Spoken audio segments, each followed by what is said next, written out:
Good morning, you little diaper bags. I woke today to what is my favorite weather of all weather in all the world.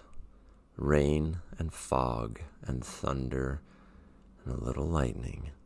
And it's cooler out, and it is just insane to me how much that weather makes me feel more like me.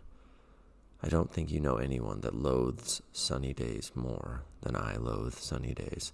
And so, the Typewriter Series today, 441, it is strange alchemy that leads to the perfect serendipitous content. Here's your wee paper.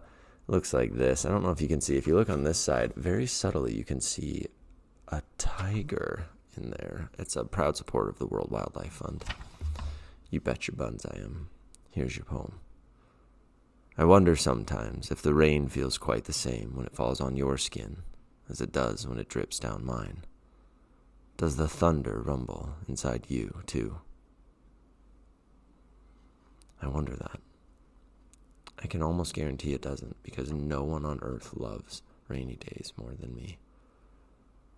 I should have named my company Chasers of the Shadow, or Chasers of the Dark, or Chasers of the Storm Clouds, because I love it way more than the sun. I love you a lot. Have a cool day.